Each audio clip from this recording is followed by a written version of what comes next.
ତ ଦେଖିପାରୁଥିବେ କିଛି ଏଇ ଟାଇପର ଫଟୋକୁ ଆମେ କିଛି ଏଇ ଟାଇପର ଏଡିଟ୍ କରିବା। ତ କେମିତି କଣ ଏଡିଟ୍ କରିବା ସବୁ କିଛି ମୁଁ ଭିଡ଼ିଓରେ ଦେଖୁଛି ଆପଣଙ୍କୁ। ଯଦି ଆପଣମାନେ କରିବା ପାଇଁ ଚାହୁଁଛନ୍ତି ତ କରିପାରିବେ। ଆଉ ଯଦି ଆପଣମାନେ ବନେଇବା ପାଇଁ ଚାହୁଁଛନ୍ତି ତ ମୋତେ କଣ୍ଟାକ୍ଟ କଲେ ମୁଁ ଆପଣଙ୍କୁ ବନେଇକି ଦେଇଦେବି। ତ ଏଇଟା ଲାଇଟ୍ ରୁମର ଫାଷ୍ଟ ଆଡଜଷ୍ଟ କରିବାକୁ ପଡ଼ିବ। ଲାଇଟ୍ ରୁମରେ ହିଁ ଏଡିଟ୍ କରିବା ଅଲଗା କୋଉଥିରେ ନାହିଁ ଖାଲି ଲାଇଟ୍ ରୁମରେ ସବୁ କିଛି କରିବା। ତ ଫାଷ୍ଟ ଫଟୋକୁ ଇନପୁଟ୍ କରିଦେବା ଲାଇଟ୍ ରୁମକୁ ଡାଉନଲୋଡ଼୍ କରିବେ। ଗୁଗୁଲରୁ ଡାଉନଲୋଡ଼୍ କରିବା ଲାଇଟ୍ ରୁମକୁ ଯଦି ପ୍ଲେ ଷ୍ଟୋରରୁ କରିବା ତ ପେମେଣ୍ଟ କରିବା ପାଇଁ ପଡ଼ିବ ସେଥିପାଇଁ ଗୁଗୁଲରୁ କରିଦେବେ।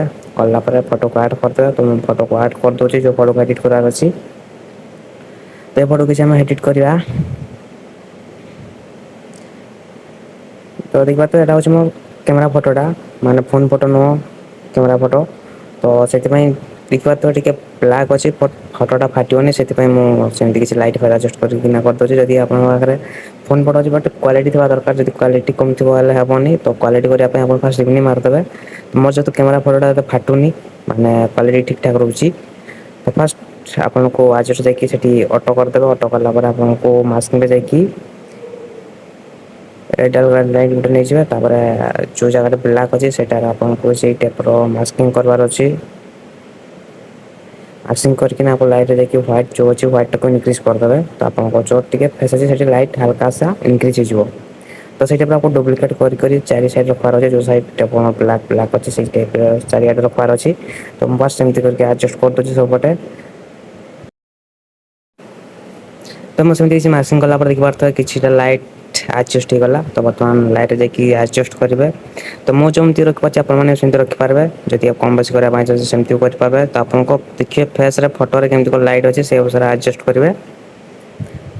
ତ ଯଦି ଆପଣଙ୍କ ଫଟୋରେ ଟିକେ ବ୍ଲାକ୍ ସ୍କିନ୍ ଅଛି ତ କେମିତି ମୁଁ ଏଇଟା ଦେଖିଥିବ ମୋର ବ୍ଲାକ୍ ଥିଲା ମୁଁ କେମିତି ଟିକେ ଲାଇଟ୍ ଇନକ୍ରିଜ୍ କଲି ସେଇ ଟାଇପ୍ର ଆପଣ ଇନକ୍ରିଜ୍ କରିବେ। ତାପରେ ଲାଇଟ୍ ଆଡ଼ଜଷ୍ଟ କରିସାରିଲା ପରେ କଲର୍ରେ ଯିବେ କଲର୍ରେ କିଛି ଏଇ ଟାଇପ୍ର କରିଦେବେ ସଲ୍ୟୁସନ୍ ଭାয়োଲେନ୍ସ ଇଏ ସବୁ ଏପଟ ସେପଟ କରିକି ଦେଖିବେ କଭରଟା ଠିକ୍ ଲାଗୁଛି ସେମିତି ରଖି ଆଡ଼ଜଷ୍ଟ କରିକି ରଖିବେ। ରଖିଲା ପରେ ମିକ୍ସ କଲର୍ ପଳେଇବେ ଆପଣଙ୍କ ଯେଉଁ ଅଛି ସ୍କିନ୍ କଲର୍ ସ୍କିନ୍ କଲର୍ ଦୁଇଟା ଆମର ରେଡ୍ ଆଉ ଗୋଟେ ଅରେଞ୍ଜ ସେଇଟା ହେଉଛି ସ୍କିନ୍ କଲର୍। ତ ସେଇଟା ଆପଣଙ୍କୁ ଇନକ୍ରିଜ୍ ଡିକ୍ରିଜ୍ କରିକି ଆଡ଼ଜଷ୍ଟ କରିକି ଦେଖିବାର ଅଛି କେଉଁପଟେ ଠିକ୍ ଠାକ୍ ଲାଗୁଛି। ତ ମୁଁ ସେମିତି କିଛି କରିଦେଉଛି।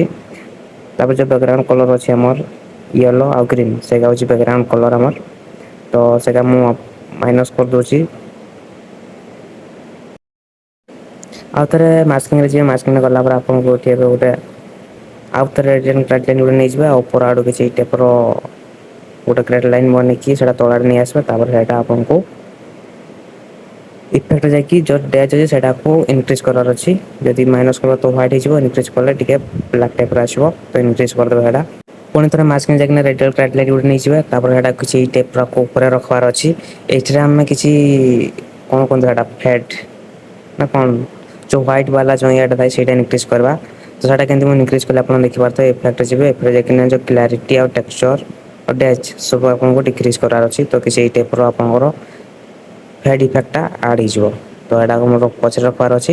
ତାପରେ ଏଇଟା ଆମର ଯେଉଁ ଫେସ୍ ଅଛି ଫେସ୍ ତଳକୁ ଯାଉନି ତ ଫେସ୍ ତଳକୁ ଯିବା ପାଇଁ ଆମକୁ କିଛି ସେଠି ଆପ୍ଲାଏ କରିବାକୁ ପଡ଼ିବ। ତ ସେଇଠି ଆପଣ ଦେଖିବେ ପ୍ଲସ୍ ଆଇକନ୍ ଥିବ ସେଇଠି କ୍ଲିକ୍ କରିବେ। ତାପରେ ସବଟ୍ରାକ୍ଟ ଫର୍ ମାସ୍କ ଥିବ ସେଇଠି କ୍ଲିକ୍ କରି ଏଇଟା ପଛକୁ ନେଇପାରିବେ। ନେଇକିନା ଗଲା ପରେ ଆପଣଙ୍କୁ ଆଉ ଥରେ ମାସ୍କିଂରେ ଯିବେ ପ୍ଲସ୍ ଆଇକନ୍ କ୍ଲିକ୍ କରିକି ଆପଣଙ୍କୁ ବ୍ରସ୍ ଆଇକନ୍ ଗୋଟେ ମିଳିଯିବ ସେ ବ୍ରସ୍ ଆଇକନ୍କୁ କ୍ଲିକ୍ କରିବେ। ତାପରେ ଆପଣ ଯେଉଁ ଫେସ୍ ଅଛି ଫେସ୍ ଚଲାଇଦେବ ତ ଫେସ୍ଟା ଆପଣଙ୍କୁ ସ୍ମୁଥ୍ ହେଇଯିବ। ଫେସ୍ ବା ବଡ଼ିର କିଛି ପାର୍ଟକୁ ଯଦି ସ୍ମୁଥ୍ କରିବା ପାଇଁ ଚାହୁଁଛନ୍ତି ଏଇ ଟାଇପ୍ରେ ସ୍ମୁଥ୍ କରିପାରିବେ। କରିସାରିଲା ପରେ ଆପଣଙ୍କୁ ଇଫେକ୍ଟ ଯିବାର ଅଛି ଇଫେକ୍ଟ ଗଲା ପରେ ଟେକ୍ସଚର୍ ଆଉ କ୍ଲାରିଟିକୁ ମାଇନସ୍ କରିଦେବେ। ତ ଆପଣଙ୍କ ଯେଉଁ ଫେସ୍ଟା ଥିବ ସ୍ମୁଥ୍ ହେଇଯିବ। ତ ଏତିକି କଲା ପରେ ଏଠୁ ଡନ୍ କରିଦେବେ। ତ ପୁଣି ଥରେ ମାସ୍କିଂରେ ଯିବେ ମାସ୍କିଂରେ ଗଲା ପରେ ଆପଣଙ୍କୁ କଲର୍ ରେଞ୍ଜ ମିଳିଯିବ କଲର୍ ରେଞ୍ଜରେ ଯିବେ। ତାପରେ ଯେଉଁ ସେଇଟା ମାଇନସ୍ କରିଦେବେ ପୁରା ତାପରେ ବ୍ୟାକ୍ଗ୍ରାଉଣ୍ଡରେ କିଛି ଟାଇପ୍ର ରଖିବେ ଆଡ଼ଜଷ୍ଟ କରିକି ରଖି ସାରିଲା ପରେ ଆପ୍ଲାଏ କରିଦେବେ। ଆପ୍ଲାଏ କଲା ପରେ କଲର୍ରେ ଯିବେ କଲର୍ ଯାଇକିନା କଲର୍ ରେଞ୍ଜ ମିଳିଯିବ ସେଇଟା ଆପ୍ଲାଏ କରିଦେବେ। ଯେଉଁ କଲର୍ ରଖିବା ପାଇଁ ଚାହୁଁଛନ୍ତି ସେ କଲର୍ ରଖିପାରିବେ। ତାପରେ ରଖିଲା ପରେ କିଛି ଆଡ଼ଜଷ୍ଟ କରିଦେବା ଆଡ଼ଜଷ୍ଟ କଲା ପରେ ଆପଣ ଯାଇକିନା କଲର୍ ଗ୍ରେଡ଼ିଂ କରିଦେବାର ଅଛି। କଲର୍ ଗ୍ରେଡ଼ିଂ କେମିତି କରିବା ତ ଜାଣିଥିବେ ଆପଣମାନେ ଯଦି ଜାଣିନାହାନ୍ତି କଲର୍ ଗ୍ରେଡ଼ିଂ ପୁରା ମୁଁ ଡିଟେଲ୍ସ ଗୋଟେ ଭିଡ଼ିଓ ବନାଇଦେବି ସେଇଟାରେ ଆପଣମାନେ ଜାଣିପାରିବେ। ତ ଭିଡ଼ିଓ ବହୁତ ଲମ୍ବା ହେଇଗଲାଣି ମୁଁ ହାଲକାସେ କଲର୍ ଗ୍ରେଡ଼ିଂ କରିକି ଦେଖେଇ ଦେଉଛି କେମିତି କ'ଣ ଆମର ହେଇଛି। ତ ଫାଇନାଲି କିଛି ଏଇ ଟାଇପ୍ର ଆମର ଏଡ଼ିଟ୍ ହେଲା। ତ ମୁଁ ଆପଣଙ୍କୁ ବିଫୋର୍ ଆଫ୍ଟର୍ ଟିକେ ଦେଖେଇ ଦେଉଛି। ତ ଏମିତି କିଛି ଥିଲା କିଛି ଆଡ଼ଜଷ୍ଟ କରିସାରିଲା ପରେ ଏମିତି କିଛି ଏଡ଼ିଟ୍ ହେଲା। ତ ଆପଣମାନେ ଯଦି ଚାହୁଁଛନ୍ତି ଏମିତି ଆରାମସେ ଏଡ଼ିଟ୍ କରିପାରିବେ ଯଦି ହେଉନି ତ ମୋତେ କଣ୍ଟାକ୍ଟ କଲେ ମୁଁ ଆପଣଙ୍କୁ ଏଇ ଟାଇପ୍ର ଏଡ଼ିଟ୍ କରିକି ଦେଇଦେବି।